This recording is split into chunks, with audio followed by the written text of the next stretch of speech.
Magandang gabi, kaibigan ko. Heto na naman ako, pabulong sa'yo. Kung ang mga kwento ko ay nagbibigay sa'yo ng kapayapaan, naku, masisiyahan akong makita ang suporta mo. Maraming salamat sa iyong pakikinig. Naririnig mo ba yan?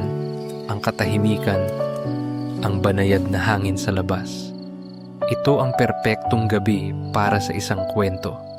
Ang kwento natin ay tungkol sa isang bahay na puno ng kabaitan, pero kulang sa isang bagay, kulang sa ingay.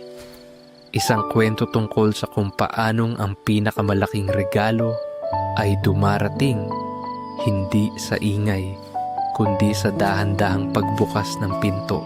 Sige na, huminga ka ng malalim, bitawan mo na ang lahat ng pag-iisip.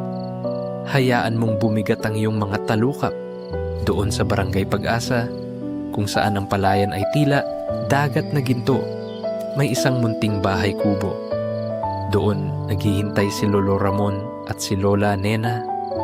Ang kanilang bahay ay laging malinis, laging mabango ang luto. Ngunit ito ay labis na tahimik.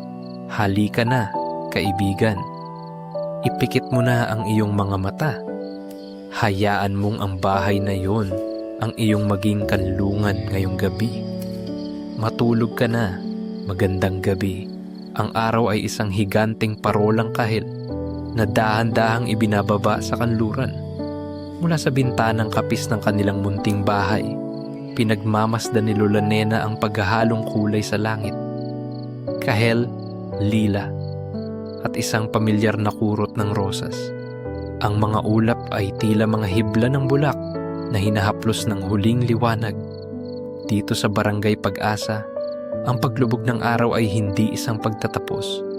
Isa itong paalala ng kapayapaan.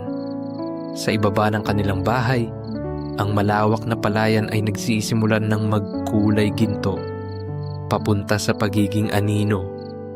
Ang bawat tangkay ng palay ay yumuyukod sa dapit hapon. Isang mahinang ihip ng hangin ang pumasok sa bintana. May dala itong kakaibang halimuyak. Amoy ng lupang nahamugan. Amoy ng mga tuyong dahon na sinusunog sa di kalayuan. At kung pakikinggan mong mabuti, ang tunog ng palayan, ang mga dahon nito, kapag hinahampas ng hangin, ay parang mga alon sa dagat. Isang marahang paghampas. Pagkatapos ay katahimikan, isang lagaslas. At muling katahimikan. Ito ang musika ng baryo.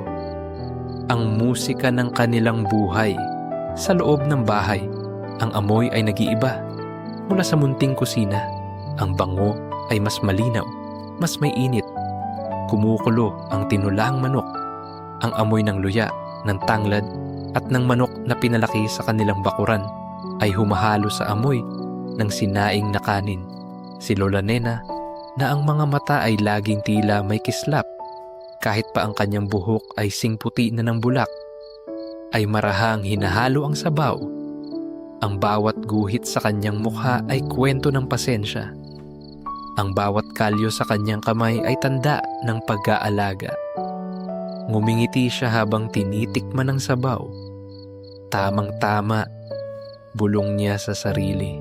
Sa may beranda, sa labas ng pintuan, nakaupo ang kanyang kabiyak, si Lolo Ramon.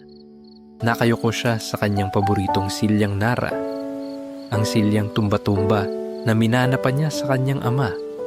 Ang buhok ni Lolo Ramon ay kasimputi ng kay Lola Nena, ngunit ang kanyang balat ay mas kayumanggi, mas sinunog ng araw. Hinahalikan ng araw ng maraming dekada ng pagbubungkal sa palayan. Sa kanyang kamay, may hawak siyang isang maliit na piraso ng kahoy at isang luma, ngunit matalim na kutsilyo. Siya ay nag-uukit. Dahan-dahan. Ang bawat kayas ng kutsilyo ay maingat. Ang bawat pagtanggal ng balat ng kahoy ay may layunin. Isang laruan ang kanyang ginagawa.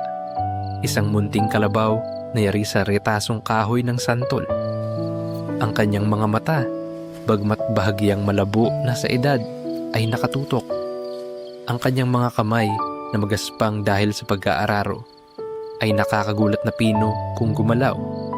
May kapayapaan sa kanyang mukha, isang kapayapaang hindi nabibili kundi hinuhulma ng panahon. Ang mga pinagkayasan ng kahoy ay nahuhulog sa sahig na kawayan na ngayon ay kumikintab na rin sa daplis ng papalubog na araw. Ang kanilang bahay kubo ay simple, napakasimple, ngunit ito ay matibay at higit sa lahat malinis. Ang sahig na kawayan ay laging pinupunasan hanggang sa ito ay kumintab. Ang mga dingding na sa wali ay walang alikabok. Sa paligid ng bahay, isang munting hardin ang nagbibigay buhay. May mga puno ng malunggay na malulusog ang dahon. May mga kamatis na nagsisimula ng mamula.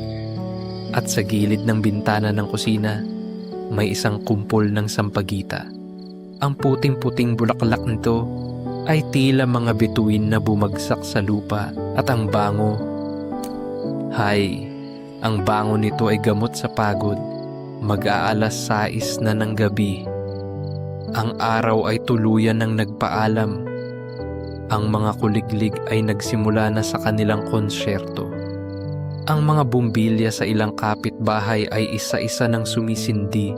Ngunit sa bahay ni na Lolo Ramon at Lola Nena, may isang bagay na kapansin-pansin, katahimikan, isang uri ng katahimikang malalim. Hindi ito ang katahimikan ng kapayapaan na dala ng palayan. Ito ay isang katahimikang may laman, isang katahimikang sanhi ng kawalan. Ang sabi ng mga taga-baryo, sina Lolo Ramon at Lola Nena ay dalawa sa pinakamabubuting tao sa Barangay Pag-asa. Ngunit ang kapalaran, kung minsan, ay may kakaibang pagbibiro. Sila ay hindi pinagpala ng sarili nilang anak. Ni isa, 50 taon silang nagsama. 50 taon silang nanalangin. Ngunit ang tanging yumakap sa kanila sa bawat gabi ay ang lamig ng hangin at ang katahimikang ito. Dati, ang katahimikang ito ay may bigat, napakabigat. Ito ang katahimikan ng paghihintay. Ang katahimikan ng isang duyang kawayan na walang umuuga. Ang katahimikan ng mga kamay ni Lola Nena na laging handang kumalong, ngunit nanatiling bukas at walang laman. Ito ang katahimikan sa mga mata ni Lolo Ramon tuwing may makikita siyang batang nagpapalipad ng saranggula sa palayan. May mga taon na ang katahimikang iyon ay tila isang pader sa pagitan nilang dalawa. Kakain sila ng hapunan. Ang tanging maririnig lang ay ang tunog ng kutsara at tinidor sa plato. Mauupo sila sa beranda. Ang maririnig lang ay ang mga kuliglig. Walang tumatawa. Walang umiiyak. Walang nagtatanong ng bakit po. Walang munting boses na nagsasabing, Lolo, kwento naman po. Ang bahay kubo, bagamat malinis at matibay, ay tila isang bahay na kulang sa hininga. Tumigil sa pag-uukit si Lolo Ramon. Tumingala siya sa langit na ngayon ay puno na ng mga bituin. Ang munting kalabaw na kahoy ay halos tapos na. Inilagay niya ito sa kanyang palad, hinaplos. Para kanino ba ito? Hindi niya alam. Basta't siya ay gumagawa sa loob ng kusina tapos nang magluto si Lola Nena. Inihahanda na niya ang mesa. 2 plato, 2 baso, 2 kubyertos. Gaya ng dati, gaya ng kahapon, gaya ng nakaraang 50 taon. Ang bango ng tinola ay nanunuot sa bawat sulok ng bahay. Ngunit ang bango ay hindi kayang punan ang katahimikan. Tumingin si Lola Nena sa labas. Nakita niya ang kanyang asawa, si Ramon, na nakatitig sa kalabaw na laruan. Isang mabilis na kiruot ang dumaan sa kanyang dibdib.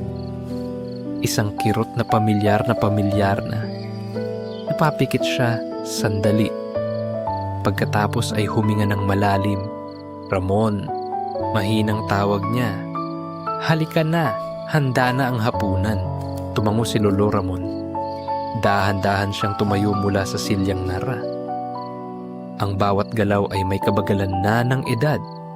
Ipinatong niya ang kalabaw na kahoy sa ibabaw ng isang lumang baul.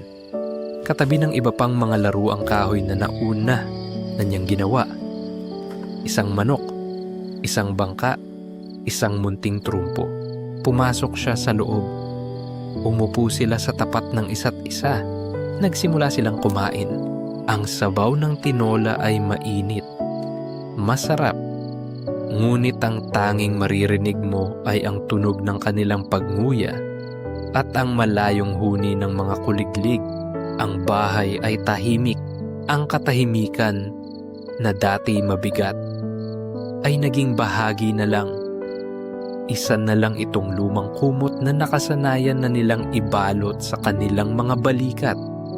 Isang katahimikang tinanggap na nila. Ito ang bahay ni na Lolo Ramon at Lola Nena. Isang bahay na malinis. Isang bahay na may hardin. Isang bahay na may masarap na amoy ng pagkain.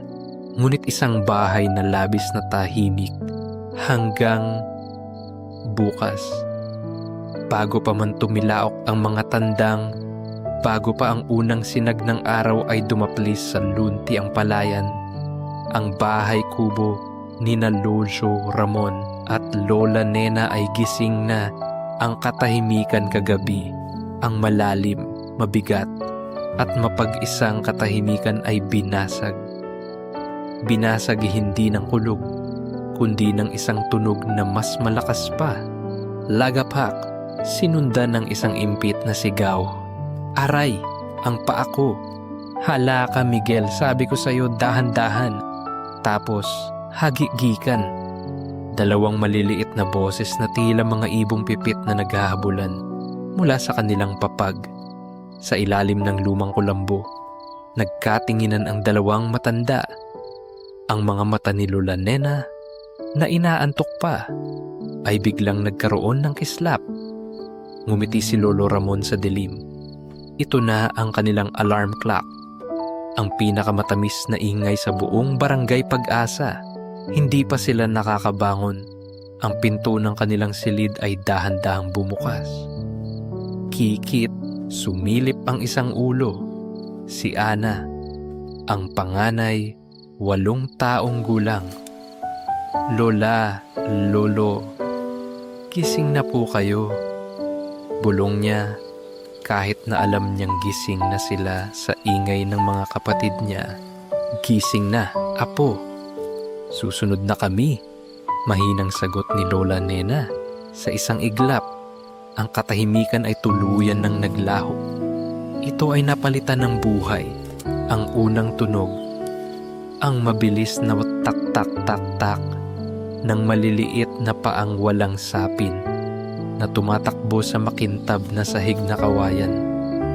Ang sahig na dati dinadaanan lang ng 2 pares ng mababagal na tsinelas ay isa na ngayong karerahan. Ang pangalawang tunog, ang agawan sa banyo. Ako muna. Ako ang kukuha ng tubig sa poso. Sigaw ni Miguel, ang 6 na taong gulang na malikot. Hindi. Ako ang mag-iigib para kay Lola Nena. Ikaw na lang maghugas ng tasa. Ganti ni Ana na sinisikap iparinig ang kanyang autoridad bilang ate. Ayaw. Akin na yang tabo. Yung pula ang gusto ko. Plask. Plask. Tunog ng tubig na nagtatalsikan. Naku, kayong mga bata kayo. Basa na naman ang sahig. Ang boses na yon ay kay Lola Nena. Tumayo na siya at paglabas niya, ang dating payapang bahay ay isa ng masayang gulo. Si Ana ay nakapamewang. Hawak ang tabo. Si Miguel ay tumatawa. Basa ang kanyang sando. At sa isang sulok, nakaupo sa ibabaw ng banig na hindi pa naliligpit ay ang bunso, si Lea. 4 na taong gulang. Kinukusot pa ang kanyang mga mata. Nang makita niya si Lola Nena, Tumayo siya, tumakbo, at yumakap sa mga binti ng matanda. Lola. Unggol niya, inaantok pa. Karga po. Binuhat siya ni Lola Nena. Isang bagay na hindi niya akalaing magagawa pa niya sa kanyang edad. Ang bigat ni Lia ay isang bigat na hinanap-hanap niya. Ang init ng munting katawan na iyon sa kanyang dibdib ay gamot. Oh, sige na. Maghilamos na kayo, Ana Miguel. Ang almusal, handa na. Sumunod si Lolo Ramon. Lumabas siya sa may batalan, dala ang kanyang lumang labaha. Ngunit natigil siya. Tumakbo sa kanya si Miguel. Ang mga paa nito ay may bakas pa ng putik mula sa paglalaro kahapon. Lolo, Lolo, tingnan niyo po. May hawak si Miguel. Ang munting kalabaw na kahoy. Ang laruang inukit ni Lolo Ramon sa ilalim ng dapit hapon kagabi. Natagpuan ko po sa upuan ninyo. Ang ganda, Lolo. Para po ba ito sa akin? Ang mga mata ni Miguel ay nagliliwanag. Mas maliwanag pa kaysa sa sikat ng araw na nagsisimula nang pumasok sa bintana. Tumango si Lolo Ramon. Hinaplos niya ang magulong buhok ng bata. Siyempre, apo. Para sa'yo yan. Pero ayusin mo muna yung sintas ng shorts mo. Baka madapa ka. Tumawa si Miguel. Niyakap ang lolo at tumakbo pabalik sa kusina. Ipinagmamalaki ang bago niyang laruan. Ana, Lia, tingnan niyo. May kalabaw ako. Mas mabilis ito sa manok-manukan mo, Ana. Naiwang nakangiti si Lolo Ramon. Ang mga kamay niya, na dati nag-uukit lang para sa sarili, ngayon ay may dahilan na. Ang tatlong batang ito, si Ana, si Miguel, at si Lia, ay hindi galing sa kanilang dugo. Ang pagdating nila sa bahay na ito ay hindi sabay-sabay. Sila ay dumating na parang mga butil ng bigas na tinangay ng hangin. Si Ana. Ang seryoso at matulungin na si Ana. Isang madaling araw, 4 na taon na ang nakalilipas. Natagpuan siya ni Lola Nena sa pintuan ng simbahan. Linggo ng wika noon. Nakabalot siya sa isang mamahaling kumot, ngunit walang kahit anong pangalan. Ang tanging dala niya ay ang lamig at ang gutom. Si Miguel, ang maliksi at masayahing si Miguel. 1 taon matapos dumating si Ana. Ang mga magulang niya na mangingisda ay sinuong ang isang paparating na bagyo. Ang bangka ay natagpuan. Sila ay hindi. Si Miguel ay naiwan sa kanyang tiyahin na may 8 ng sariling anak. Aling Nena, pakiusap ng tiyahin. Hindi ko na po kaya. Baka po pwede muna sa inyo. Ang muna ay naging habang buhay. At si Lia, ang bunsong malambing. 1 taon lang ang nakaraan. Isang gabi, may kumatok. Nang buksan nila, 1 kahon lang ng gatas ang nasa labas. At sa loob nito ay ang natutulog na bata. May 1 sulat. Hindi ko po siya kayang buhayin. Patawad. Sina Lolo Ramon at Lola Nena ay hindi kailanman nagtanong kung bakit. Hindi nila ito tinuring na pabigat. Sabi nga ni Lola Nena sa kanyang sarili. Habang tinitimplahan ng gatas si Lia noong unang gabi nito, hindi tayo binigyan ng Diyos ng sarili nating mga anak. Siguro dahil inihahanda niya tayo para sa mga anak ng iba. Ang motto ng bahay, ang pamilya ay hindi sa dugo, kundi sa pag-aalaga. Ang dating maluwag na bahay kubo ay biglang naging siksikan. Ngunit isang siksikang masarap sa pakiramdam. Ang hapagkainan ang pinakamalaking saksi. Ang dating 2 plato ay naging 5. Ang dating tahimik na almusal ay naging isang pista.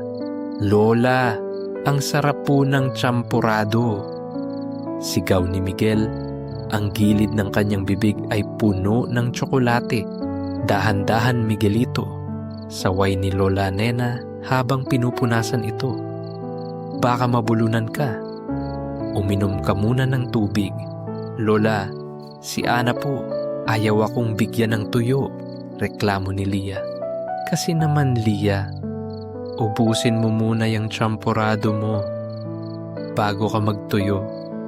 Paliwanag ni Ana na sinusubukang maging isang responsableng ate.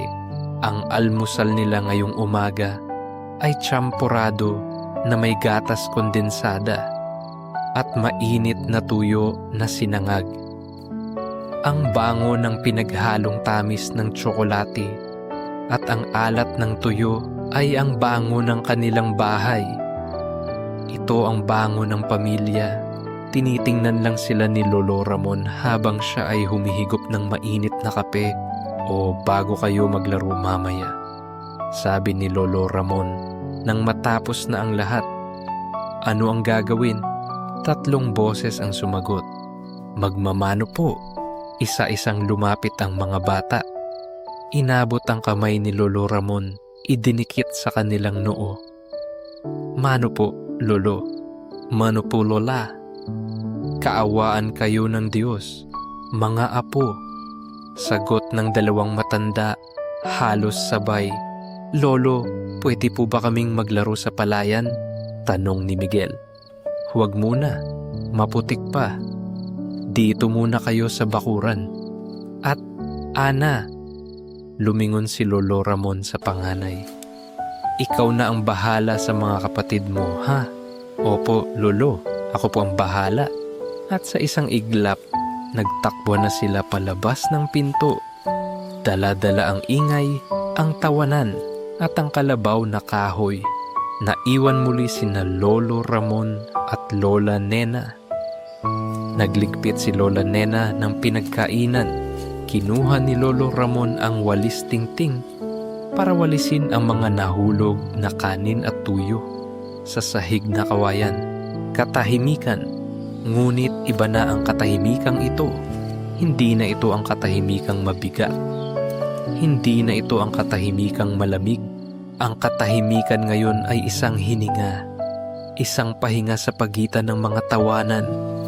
Isang espasyo kung saan ang kanilang mga puso ay bumubulong ng pasasalamat. Ang bahay na dati kulang sa hininga ay humihinga na ng maluwag. Ang bahay na dati tahimik ay napuno na. Ang dating katahimikan ay tuluyan ng pinalayas. Ang tindi ng araw ay nasa ibabaw na ng kanilang mga ulo. Tanghali na sa Barangay Pag-asa. Ang hangin na dati malamig ay nagiinit na. Ang palayan ay tila isang malawak na salaming ginto. Sumasalamin sa nakakasilaw na liwanag. Ito ang oras ng pamamahinga para sa marami. Ngunit sa bahay ni na Lolo Ramon, ito ang oras ng pagtuturo at pagbabahagi. Hawak-hawak ni Lolo Ramon ang kamay ng 2 bata, si Ana at si Miguel. Si Lia ay naiwan sa bahay, natutulog ng kanyang siesta sa ilalim ng pangangalaga ni Lola Nena. Dahan-dahan, mga apo, paalala ni Lolo Ramon. Ang kanyang salakot ay nakatabing na mabuti sa kanyang mukha. Mainit ang lupa. Lolo, saan po tayo pupunta? Tanong ni Miguel, na pilit na iniaangat ang kanyang mga paa mula sa medyo maputik na pilapil. Doon tayo sa lilim, sagot ng matanda. Itinuturo ang isang dambuhalang puno ng mangga sa gilid ng kanilang bukid. Titingnan natin kung ang mga ibon ay kinakain na naman ang palay. Hindi sila nagtatrabaho. Sa totoo lang, si Lolo Ramon ay tapos na sa kanyang gawain kaninang umaga pa. Ang paglabas na ito ay para sa mga bata.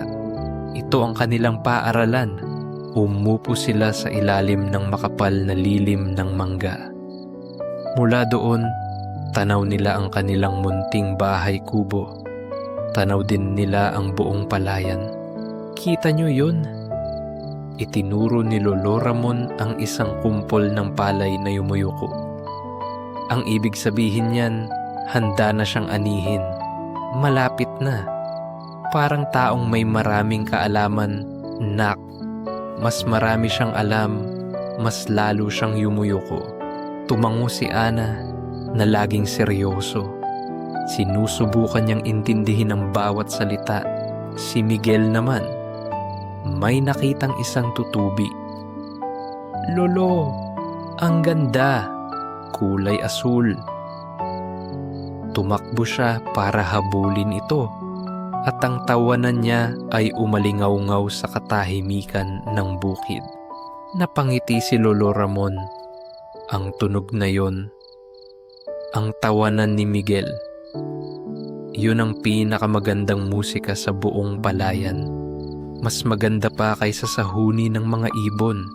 Samantala, sa bahay kubo, nagising na si Lia. At si Lola Nena ay abala sa kusina. Ang amoy ng tinola kagabi ay napalitan na.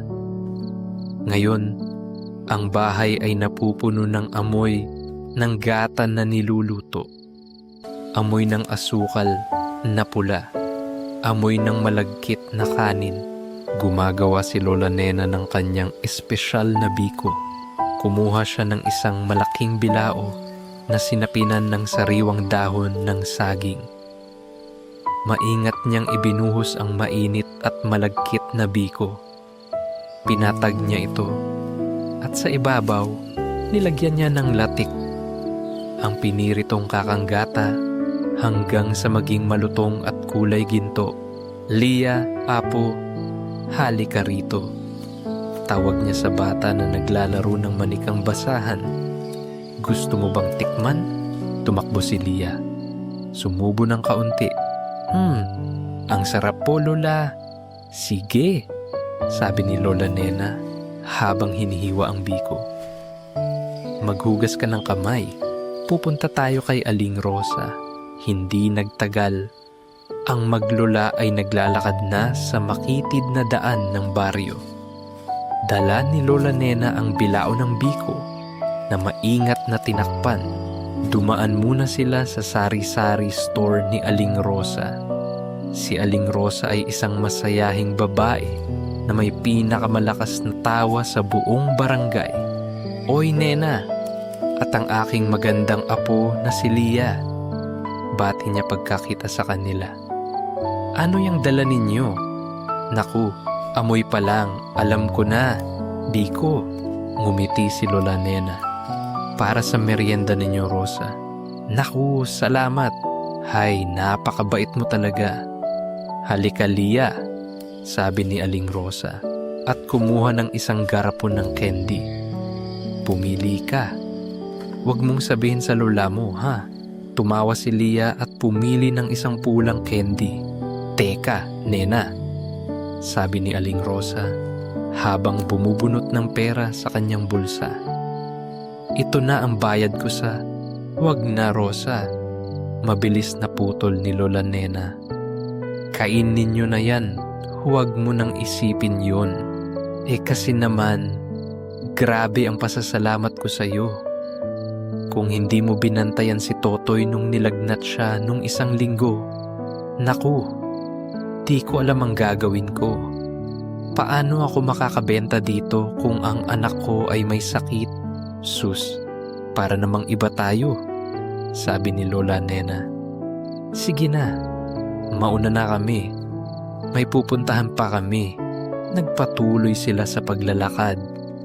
Sa Barangay Pag-asa, ang tulong ay hindi sinusuklian ng pera. Sinusuklian ito ng isa pang tulong o ng isang supot ng kape o ng isang pirasong biko na salubong nila si Mang Berto, ang mangingisda, nakadarating lang mula sa ilog. Pawis na pawis ito ngunit masaya. Nena, Lia, saan ang punta ninyo? Maghahatid lang ng merienda, Berto, sagot ni Lola Nena. Tiningnan ni Mang Berto ang bilao. Naku, naunahan mo ako. Ako sana ang magdadala ng hapunan ninyo. Itinaas ni Berto ang isang tali ng isda. Malalaking tilapia, kumikisla pa ang mga kaliskis. Oh, heto, para sa mga bata. Masarap itong prito. Hala Berto, sobra na yan. Magkano ba? Huwag mo nang alalahanin yan, Nena. Para yan sa mga anak ninyo. Napakaswerte ninyo sa kanila, no? Ang sisigla. Ngumiti si Lola Nena. Kami nga ang maswerte, Berto. Maraming salamat dito. Kinuha niya ang isda. Iyon ang batas ng baryo. Bawal tumanggi sa biyaya. Ang mga bata, si Ana, si Miguel, si Lia, ay hindi kailanman tinawag na ampon. Hindi sila ang mga ulila. Hindi sila ang mga pinulot. Sila ay kilala sa buong baryo sa isang pangalan lamang. Ang mga anak ni Ramon at Nena. Pakidala nga ito kay Ana, yung anak ni Aling Nena. Nakita mo ba si Miguel, yung anak ni Mang Ramon? Naku, ang likot. Umakyat na naman sa puno ng bayabas ko. Ang ganda ng buhok ni Lia, no? Mana sa Lola Nena niya. Sa Barangay Pag-asa, ang pamilya ay hindi isang linya sa papel. Ito ay isang bilao ng bikol na ibinabahagi. Ito ay isang tali ng isda na ibinibigay. Ito ay isang komunidad na yumayakap. Naalala ni Lolo Ramon ang nangyari noong nakaraang bagyo. Isang malakas na unos ang tumama. Ang hangin ay sumisipol na parang demonyo. Ang ulan ay tila mga karayom na bumabagsak sa kanilang bubong na pawid. Sa kalagitnaan ng gabi, narinig nila ang isang malakas na lagaslas. Ang isang bahagi ng kanilang bubong ay natangay ng hangin. Bumuhos ang ulan sa loob mismo ng kanilang bahay. Sa ibabaw ng kanilang papag, nataranta sila.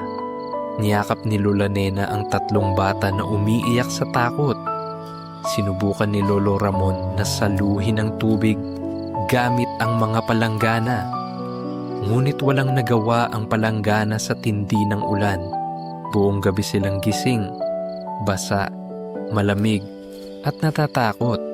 Kinabukasan, ang bagyo ay lumipas na. Ang naiwan ay ang pinsala, ang kanilang mga banig, ang kanilang mga damit, lahat basa. Ang bubong nila ay may malaking butas. Naupo si Lolo Ramon sa beranda. Hawak ang kanyang ulo. Iniisip niya kung saan sila kukuha ng pera para ipaayos ito. Ang kanilang kaunting ipon ay sapat lang para sa pagkain. Ngunit bago pa man uminit ang sikat ng araw, dumating sila.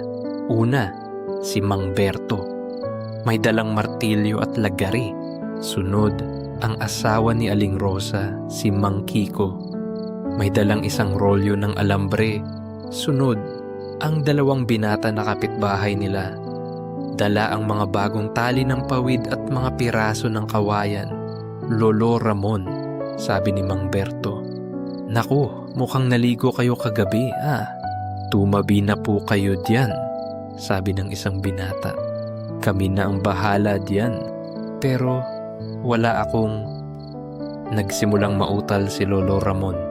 Wala nang pero Ramon, sabi ni Mang Kiko. Kape na lang, Nena, sigaw niya papasok ng bahay. At kung may biko, mas maganda. At nagtawanan sila. Ang buong umaga na yon, ang bahay kubo ay napuno ng tunog ng martilyo, ng lagare at ng tawanan. Ang mga lalaki ng baryo ay nagbayanihan. Nagtulungan silang palitan ng buong bubong. Hindi lang ang butas, kundi ang buong bubong para mas tumibay. Si Lola Nena naman, syempre, ay nagluto. Nagluto siya ng pinakamasarap na arroz caldo na natikman ng buong barangay. Bandang hapon, ang bubong ay bago na. Mas matibay pa kaysa dati. Walang nagtanong kung magkano ang bayad. Walang naningil. Iyon ang espiritu ng bayanihan. Ang bahay na ito, ang bahay ni na Ramon at Nena, ay hindi lang sila ang nagmamay-ari. Pag-aari ito ng buong komunidad. At ang mga batang nakatira dito ay hindi lang nila mga anak. Sila ay mga anak ng buong barangay Pag-asa. Ang biko na dinala ni Lola Nena ay hindi lang merienda. Ito ay pasasalamat. Ang araw ay hindi palaging nagniningning sa barangay Pag-asa. Gaya ng buhay, ang langit ay may mga sandali ng pagdidilim. Isang hapon, ang palaya na dati kulay ginto ay naging kulay abo. Ang masiklang hangin ay napalitan ng isang malamig na simoy. Ang mga ulap ay nagtipon, mabibigat at maitim, na tila mga dambuhalang bundok ng bulak na binasa ng tinta. At pagkatapos, bumuhos ito. Hindi ito isang ambon lang. Ito ay isang malakas na ulan. Ang tunog ng bawat patak sa bubong na yero at pawid ay malakas. Parang libu-libong daliring tumatambol. Rat-tat-tat-tat. Ang mga puno ng saging sa hardin ay umuyuko. Ang kanilang malalapad na dahon ay sumasayaw sa bugso ng hangin. Ang mga alikabuking daan ng baryo ay naging maliliit na ilog ng putik. Sa loob ng bahay kubo, ang pamilya ay magkakasama. Ang lamig sa labas ay nagtulak sa kanilang lahat na maging mas malapit sa isa't isa. Si Lola Nena ay nagtitiklop ng mga tuyong damit. Si Lolo Ramon ay inaayos ang isang sirang tsinelas. Si Ana at Miguel naman ay naglalaro ng sungka sa sahig.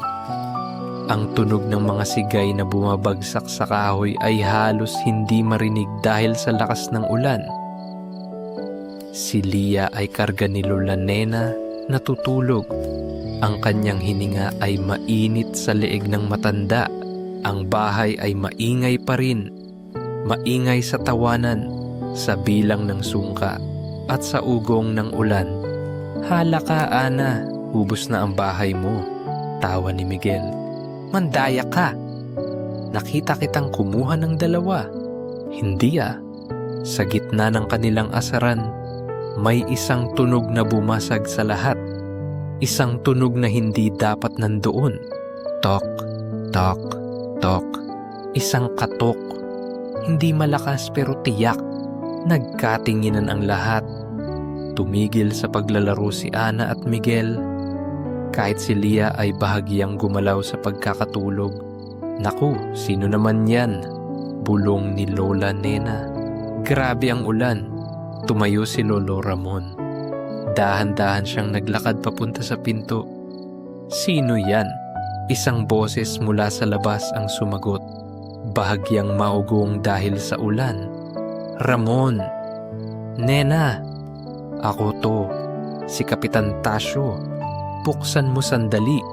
Nagmadali si Lolo Ramon. Pagbukas niya ng pinto, ang malakas na hangin at ambon ay pumasok sa loob. Pinapatay ang ilaw ng kanilang maliit na lampara. Nakatayo sa labas si Kapitan Tasyo, ang kapitan ng kanilang barangay. Basang-basa siya, nakasuot ng dilaw na kapote. Ngunit hindi siya ang tanging nandoon. Sa likod niya, hawak niya sa kamay ay isang bata. Isang batang lalaki. Siguro mga 5 taong gulang. Ang bata ay payat. Napakapayat. Ang kanyang damit ay manipis na sando at shorts na ngayon ay basa na at puno ng putik. Wala siyang sapin sa paa. Ang kanyang buhok ay dikit na dikit sa kanyang noo. Nakayuko siya, nanginginig. "Kapitan, tuloy kayo. Naku, basa kayo." Gulat na sabi ni Lola Nena na lumapit na rin dala si Lia. Pumasok ang kapitan, akay ang bata. "Pasensya na sa abala, Nena, Ramon. Lalo na sa ganitong panahon." "Ano ba yan, Kapitan? Ayos lang. Teka, kukuha ako ng tuwalya. At ikaw, bata." Lumingon si Lola Nena sa bata. "Halika, nak." Ngunit ang bata ay hindi gumalaw. Nakatayo lang siya malapit sa pinto, kung saan tumutulo ang tubig mula sa kanyang damit. Nababasa ang sahig na kawayan. Ang kanyang mga mata ay nakatitig sa sahig. Si Ana at Miguel ay lumapit. Tinitingnan ng bagong dating. Sino po siya, Kapitan? Tanong ni Lolo Ramon habang inaabutan ng tuwalya ang kapitan. Huminga ng malalim si Kapitan Tasio. Hinubad niya ang kanyang sombrerong basa. Hay! Ito na nga. Si Paulo ang pangalan niya. Itinuro niya ang bata. Natagpuan siya kanina ng mga tanod ko. Doon sa may waiting shed malapit sa kanto. Kanina pa raw iyan doon. Simula pa ata kahapon. Kahapon pa. Gulat na ulit ni Lola Nena. Ang kwento, pagpapatuloy ng kapitan. Ang mga magulang niya, si Romy at si Lina. Yung mga nangungupahan kina Aling Iska. Umalis na raw. Pumunta na raw ng Maynila. Nagbabakasakali. Nagkatinginan sina Lolo Ramon at Lola Nena. Alam nila ang ibig sabihin ng nagbabakasakali. At ang bata? Mahinang tanong ni Lolo Ramon. Hayun na nga. Umiling ang kapitan. Sabi, isasama daw. Pero ang sabi ng mga kapitbahay, 2 araw nang hindi umuuwi yung mag-asawa. 2 araw nang mag-isa ang bata sa inuupahan nila. Siguro, nang maubos ang pagkain, lumabas. Napadpad sa waiting shed. Isang malamig na hangin ang tila dumaan sa loob ng bahay. Mas malamig pa kaysa sa ulan sa labas. Si Paulo, ang pangalan niya ay Paulo. Lumapit si Lola Nena. Dahan-dahan. Paulo, nak, gutom ka na ba? Walang sagot. Kinuha ni Lola Nena ang isang maliit na tuwalya. Sinubukan niyang punasan ang buhok ng bata. Halika, magpalit ka ng damit. Basa ka na. Nang dumampi ang kamay ni Lola Nena sa balikat ng bata, si Paulo ay napaurong.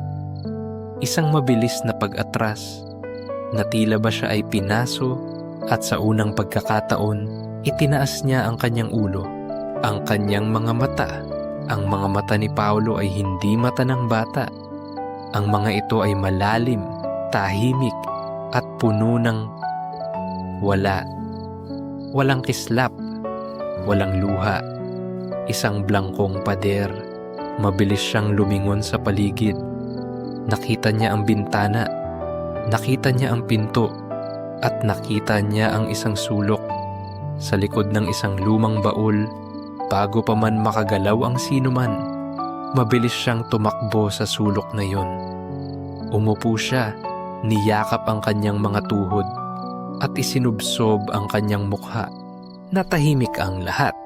Ang tanging maririnig na lang ay ang malakas na buhos ng ulan sa labas. Nawala ang tawanan. Nawala ang asaran sa sungka. Hala, yun lang ang nasabi ni Miguel. Si Ana ay nakatingin lang, hindi alam ang gagawin. Naku, pasensya na, sabi ng kapitan. Dadalhin ko na muna sana sa barangay hall, pero alam nyo na, mas kailangan niya ng ganito. Ng bahay. Tumingin si Lolo Ramon kay Lola Nena. Isang tingin lang, nagkaintindihan na sila. Walang problema, kapitan, sabi ni Lolo Ramon. Sige na, umuwi ka na at magpalit. Kami na ang bahala dito. Sigurado kayo, Ramon? Baka. Kami na ang bahala, ulit ni Lola Nena. Ang boses ay malambot ngunit matatag. Umalis ang kapitan. Isinara ni Lolo Ramon ang pinto. Ang bahay ay biglang naging napakatahimik. Ang ingay lang ng ulan ang natira. Ang dating masayang bahay kubo ay biglang nagkaroon ng isang sulok na malamig at madilim. Lumapit si Lola Nena sa kusina. Nagpakulo siya ng gatas. Nilagyan niya ng kaunting asukal. Kumuha siya ng isang piraso ng tinapay. Dahan-dahan siyang lumapit sa sulok. Paulo, nak, gatas. Mainit ito. Inilapag niya ang baso. at ang tinapay sa sahig malapit sa bata. Si Paulo ay hindi gumalaw. Hindi man lang tuminag.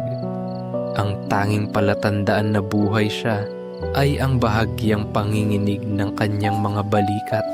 Lumipas ang isang oras. Ang ulan ay hindi tumitila. Si Ana, sa kanyang sariling paraan, ay sinubukang tumulong. Kinuha niya ang kanyang paboritong manikang basahan. Gusto mo laruin? Iniabot niya ito kay Paulo. Ang bata ay lalong sumiksik sa pader. Sinubukan ni Miguel. Kinuha niya ang bago niyang kalabaw na kahoy. Ang laruang pinagmamalaki niya. Oh, sige na. Sa'yo na lang to. Maganda to, oh. Inilapag niya ito sa tabi ng baso ng gatas. Walang nangyari. Ang gatas ay lumamig na. Ang tinapay ay hindi nagalaw. Ang kalabaw na kahoy at ang manika ay nakahandusay sa sahig. Tila mga ibinagsak na alay na tinanggihan. Ang bahay na hindi nauubusan ng tawanan ay biglang natigil. Nag-aalala ang katahimikan. Tumingin si Lola Nena kay Lolo Ramon. Ang mga mata ng dalawang matanda ay nag-usap. Ito ay isang hamon na hindi pa nila nararanasan. Ang mga batang ito, si Ana, Miguel at Lia, ay dumating na may dalang pangangailangan. Ngunit si Paulo, siya ay dumating na may dalang pader. Ang ulan sa labas ay tila bumubulong. At sa loob ng bahay, ang katahimikan ni Paulo ay mas malakas pa kaysa sa bagyo. Ang ulan ay hindi tumitila. Ang malakas na rat-tat-tat-tat sa bubong ay tila isang walang katapusang pagtambol. Sa loob ng bahay kubo, ang katahimikan na dala ni Paulo ay tila mas malakas pa kaysa sa bagyo. Ang lamig ay hindi na lang galing sa labas. Ito ay nasa loob na. Sa sulok kung saan ang isang bata ay naging isang maliit na batong hindi maabot. Si Ana at Miguel ay tumigil na sa paglalaro ng sungka. Nakaupo sila sa sahig, nakatingin sa kanilang lolo at lola na ngayon ay nakatayo at tila nag-uusap gamit lang ang kanilang mga mata. Ang gatas sa baso ay malamig na. Ang manika ni Ana at ang kalabaw na kahoy ni Miguel ay nakahandusay sa sahig. Mga alay na tinanggihan. Ang bahay na ito, na laging puno ng galaw at sigla, ay biglang natigil. Tumango si Lolo Ramon, tila may napagpasyahan. Si Lola Nena ay bumuntong hininga. Ang kanyang mga mata ay puno ng awa para sa batang nasa sulok. Dahan-dahan, naghiwalay ang dalawang matanda. Si Lolo Ramon ay naglakad patungo sa lumang baul na yari sa nara. Ang baul na pinagpatungan niya ng laruang kalabaw kagabi. Binuksan niya ito. Ang tunog ng takip, kerik, ay tila isang malalim na paghinga. Mula sa loob, sa ilalim ng mga lumang damit at alaala, may kinuha siyang isang bagay na maingat na binalot sa isang puting tela. Ang kanyang lumang ukulele. Ito ay luma na. Ang kahoy ay medyo kupas na, ngunit makintab pa rin. Matagal na itong hindi nagagalaw ni Lolo Ramon. Marahil mula pa noong hindi na niya maalala. Pinunasan niya ito ng kanyang palad. Hindi siya bumalik sa kanyang silyang tumba-tumba. Sa halip, umupo siya sa isang maliit na bangko. Nasa gitna ng sala, malapit sa mga bata. Hindi siya nagsalita. Hindi niya tiningnan si Paulo. Tiningnan lang niya ang kanyang ukulele. At sa gitna ng malakas na ugong ng ulan, nagsimula siyang tumugtog. Ting! Ang tunog ay manipis, tila nag-aalangan. Sinubukan niyang ayusin ang isang kwerdas. Ting! Ting! Ting! Ting! At pagkatapos, isang himig. Isang himig na kasing luma ng baryo. Isang himig na alam ng bawat bata, ng bawat ibon, ng bawat dahon ng palay Ang himig ng bahay kubo. Mahina lang ang kanyang pag-strum. Paulit-ulit, hindi siya kumakanta. Ang mga daliri lang niya na mag-aspang dahil sa pagsasaka. Ang dahan-dahang gumagalaw sa mga kwerdas. Sa sulok, si Paulo ay hindi gumalaw. Ngunit ang kanyang panginginig ay tila bahagyang nabawasan. Narinig ni Lola Nena ang musika. Mula sa kusina, kung saan siya nakatayo at nag-iisip, lumingon siya. Nakita niya ang kanyang asawa, si Ramon, na muling pinipilit na buhayin ang isang lumang awit. Si Ramon ay nagtatanim. Nagtatanim siya ng tunog, nagtatanim ng kapayapaan. Napangiti si Lola Nena. Kung si Ramon ay magtatanim ng tunog, siya naman ay magtatanim ng init. Mayroon silang natirang sabaw ng manok mula kagabi. Mayroon silang makaroni. Mayroon silang isang lata ng gatas evaporada. Ang ulan ay humihingi ng isang bagay na mainit. Naglagay si Lola Nena ng kawali sa kalan. Tss! Ang tunog ng bawang at sibuyas na ginigisa. Sa isang iglap, ang amoy sa loob ng bahay ay nag-iba. Ang amoy ng malamig na ulan at lumang alikabok ay napalitan. Napalitan ng amoy ng bahay. Amoy ng pag-aalaga, idinagdag niya ang manok, ang sabaw, ang makaroni, ang bango ng nilulutong sopas. Ang pinakamainit na pagkain para sa pinakamalamig na araw ay nagsimulang kumalat. Humalo ito sa himig ng ukulele. Sa sala, si Ana, na nakikinig sa kanyang lolo, ay nagsimulang kumanta. Mahina lang. Bahay kubo. Kahit munti, tiningnan siya ni Miguel. Ngumiti si Miguel. At sumabay na rin. Ang halaman doon ay sari-sari, mas lumakas ang kanilang boses. Ang kanilang munting pagkanta ay tila isang sinag ng araw na sumusubok na tumagos sa madilim na ulap. Ting, ting, ting. Singkamas at talong, sigarilyas at mani.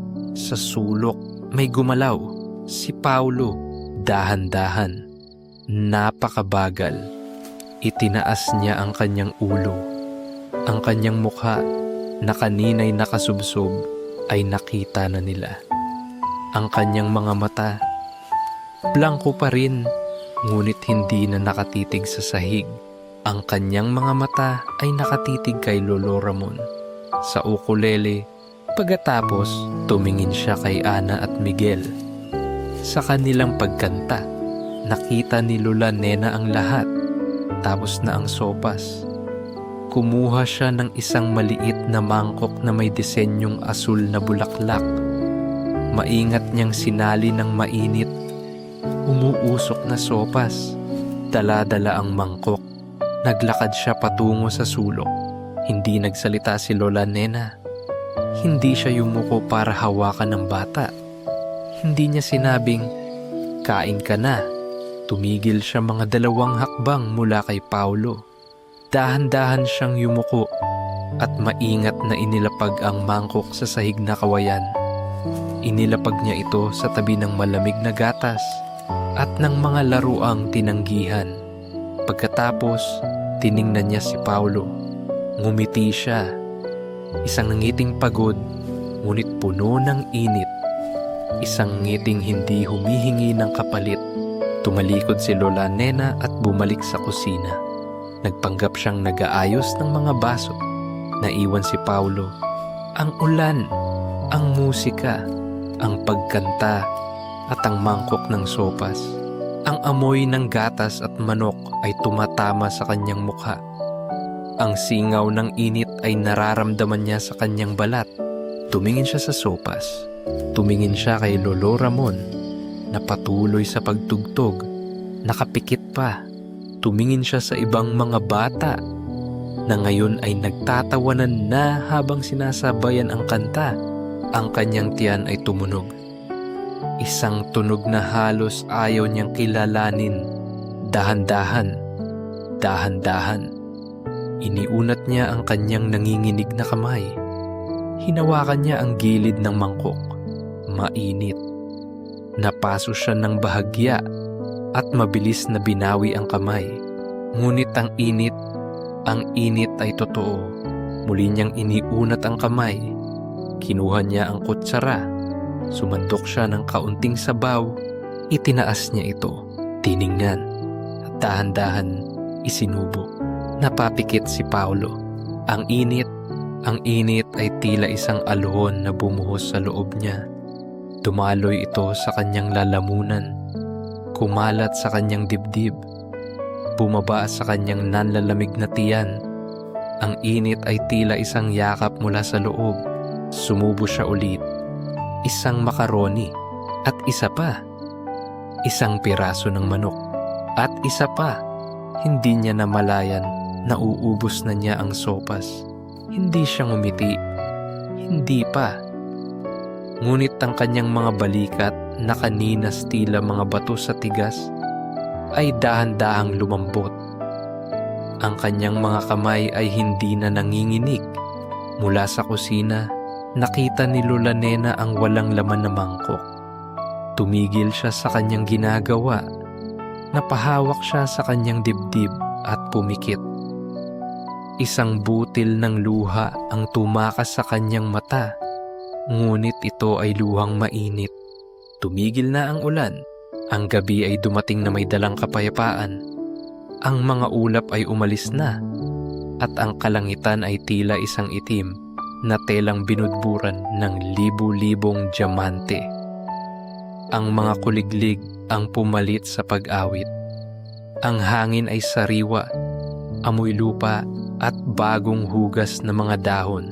Sa loob ng bahay kubo, ang mga banig ay nakalatag na. Ang lampara ay pinatay na. At ang tanging liwanag ay mula sa buwang sumisilip sa bintana. Mahimbing na ang tulog ni Ana. Yakap ang kanyang unan. Si Miguel ay humihilik ng bahagya. Katabi ang kanyang tapat na kalabaw na kahoy. Si Lia ay nasa gitna. Ang kanyang hininga ay banayad. At sa tabi ni Miguel may isang bagong latag ng banig.